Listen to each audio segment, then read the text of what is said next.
คงจะหู้ถ้าเป็นคนเท่าบอกเก่าว่าไม่ยิงป้นใจไฟกี่ตองในการจุงหัวป้นใจใจไฟกี่ตองในการใจไฟในการจุงหัวจุงล่องเข้าป่าจ้าไม่ยิงนี่ป้นใจเจ็ดตองมาเจียลองไปนับพอละใจเจ็ดไหมป้นใจนี่เพิ่มเป็นใจเก้าบุตรเก้าไหมหมายความว่าเปิ้นใจไฟจุงหัวคือไม่ยิงเจ็ดไหมเจ็ดหัวเนี่ยหมายความว่าเจ็ดเจ็ดขบุนไม่ยิงจะซื้อขบุนได้แค่เจ็ดขบุนถ้าเป็นป้อใจเปิ้นใจไฟเก้าไหมเก้าตองหมายความว่าป้อใจเนี่ยซื้อขบุนได้นักกว่าไม่ยิงได้เก้าเจ็ดเหมือนดังกำปอนที่เขาตั้งดังหลายได้ฟังว่าพอแผ่บุญกุศลนี่ไปถึงเจ็ดเจ็ดขับอุ่นเป็นเก้าเก้าเจ็ดขับอุ่นเป็นแดนมาจากไฟจุ่มหัวนี่นะไปละมาจากตรงนี้ปริศนาธรรมที่เปิ่นปั่นปอนกันนี่เพราะนั้นเนี่ยเขาเรื่องดังหลายบางคนเขาบอกได้เข้าใจในปริศนาที่คนเข้าเปิ่นได้วางไว้สมัยเก่าบางคนเขาได้สังเกตดูเนาะไฟจุ่มหัวเนี่ยบางคนก็ว่ามัดเท่าไรก็ได้นะแต่เป็นปริศนาธรรมคนแต่ก่อนไม่ยิงนี่เจ็ดก็จ่ายเก้านี่เป็นที่มาของว่าเจ็ดเจ็ดขบุนเป็นเก้าเก้าเจ็ดขบุนเป็นแดนแสนเจ็ดขบุนเป็นขนาดเป็นที่มาของการที่ไม่ยิงนี่จะซื้อขบุนได้เจ็ดเจ็ดก็จ่ายนี่เป็นก็จ่ายเป็นผู้ที่รักษาวงตระกูลได้เก้าเจ็ดขบุนเพราะนั้นนี่เป็นที่มาของฝ่ายจุงหัวแล้วก็ยังมีบ่อเป้า เอาไว้ล้างหน้าศพบ่อเป้านี่เป็นน้ำบริสุทธิ์ถ้าคนบ้านเราประเดี๋ยวนี่ก็ยังมีหันอยู่ว่าใจบ่อเป้าเวลาจะเอาศพขึ้นบนเมนแล้วจะได้เอาบ่อเป้านั่นโบ๊ะแล้วล้างหน้าศพบ่อเป้านั่นหมายความว่าน้ำบ่อเป้าอันสะอาดอันบริสุทธิ์นั่นเมื่อได้เอาชำระล้างบอกว่าคำว่าน้ำสะอาดนี่เฮาล้างอย่างมันก็สะอาดเหมือนกับคนตายไปแล้วเป็นปริศนาธรรมว่าเพื่อนเอาน้ำบ่อเป้าล้างหน้าเพื่อคือเป็นปริศนาคือเฮาผู้อยู่ตั้งหลังว่าแม้แต่เฮาลุกมาเมื่อเจ้าเฮายังล้างหน้าถ้าเฮาล้างหน้าเฮากล้าไปอู้เพิ่นว่าบ่กล้าเนาะเพราะว่าอย่าง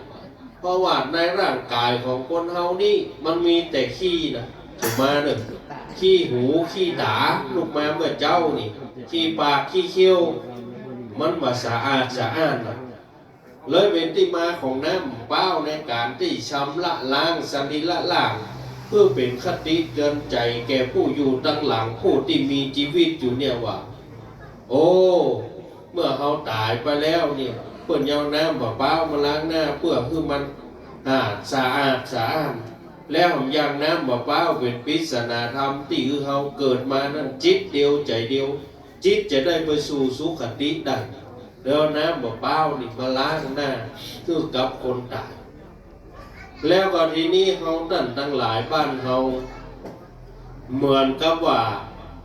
บ้านเขานี่เป็นประเพณีอย่างที่ก็มีคันไดก็ไปอู้หลายที่แล้วว่าคันไดผีเวลาเพิ่นเอาศพลงบ้านเพิ่นเอาก้านกล้วยมาเสียบไม้3 อันเพิ่นฮ้องว่าคันได3 ซี่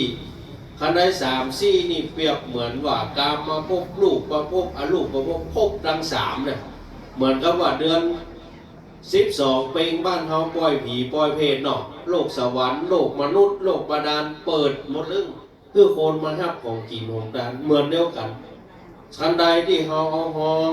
แปลงห้องแล้วเอาศพลงบ้านนั่นก็เปรียบกับภพทั้ง3นี่เหมือนกันว่าคนเฮาต้องเวียนว่ายตายเกิดในภพทั้ง3นี่เพราะนั้นนี่เฮาตั้งหลายเป็นปริศนาธรรมที่ได้อู้ก็คือเรื่องไฟจุงหัวเพราะนั้นวันนี้เฮาตั้งหลายได้มาฟังธรรมะ เพื่อฮู้ในปริศนาในการที่บ้านเฮาจัดการจัดงานจัดประเพณีในการเลิกซากทรงสการเมื่อมีคนตายเพราะนั้นวันนี้ เป็นค่ำคืนสุดท้ายหลายคนหลายท่านได้มาร่วมงานซึ่งเป็นการที่แสดงออกซึ่งความมีน้ำใจกับเจ้าภาพวันพรุ่งนี้ก็จะได้นำสรีระร่างอันไร้วิญญาณของแม่เปงแม่เปงว่ะแม่อุ้ยปันสายเพื่อไปสู่สุสานป่าจ้ากับเอาร่างอันไร้วิญญาณนี่ธาตุดินน้ำลมไฟนี่ไปสู่กับคืนสู่ธรรมชาติเหลือแต่คุณงามความดีของแม่ปั่นเท่านั้นที่ได้ฝากไว้ให้กับลูกกับหลานให้กับพี่น้องชาวบ้านไปทางวัดสันทรายวันหูกนี่ถ้ากายไปก็จึงจะได้หันถนนเส้นนั้นผ่านแวดอ้อมทางวัดสันทรายนั่นก็เป็นที่นาของแม่ปั่นนี่แหละได้อุทิศได้ตานที่ผืนนั้นให้กับวัดสันทราย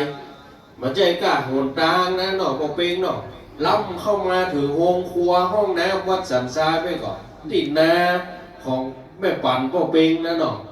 ห้องน้ำถือโฮงครัวนั่นน่ะเป็นที่นาของแม่อุ้ยปั่นกับปอเปงนี่ที่ได้แบ่งคือกับวัดสันทรายเมื่อ20 ปีที่แล้วมูหลัก เมินละแล้วก็มาตานที่ดินรอบเมื่อรูนนี่ก่อนที่จะปล่อยหลวงนี่ตานที่ดินที่ถนน5 เมตรนี่ครับอันนี้ก็คือคุณงามความดีของแม่อุ้ยปั่นเชื่อว่าแม่อุ้ยปั่นดวงจิตดวงงานแม่มาได้ห่วงดังหลังแนวตั้งหน้าเป็นไปด้วยจิตใจที่แม่เป็นคนที่มีอารมณ์ดีอยู่ละยิ้มเป็นคนหุ่มกินหุ่มตานตลอดเหมือนป่อเปงเนี่ยป่อเปงนี่เมื่อแข็งแรงดีนี่เท่า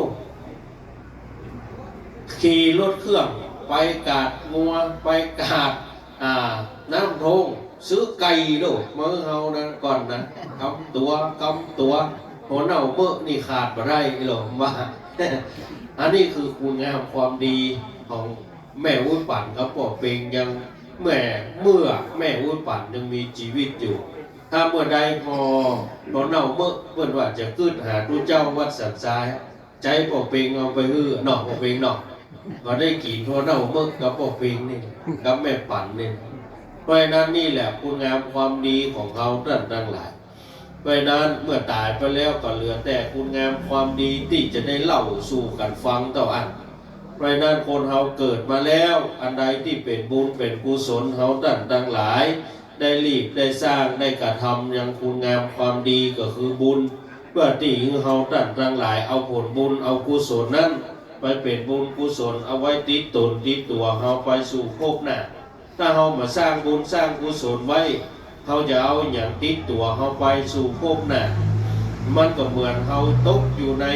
ภาวะความมืดเหมือนไฟดับงง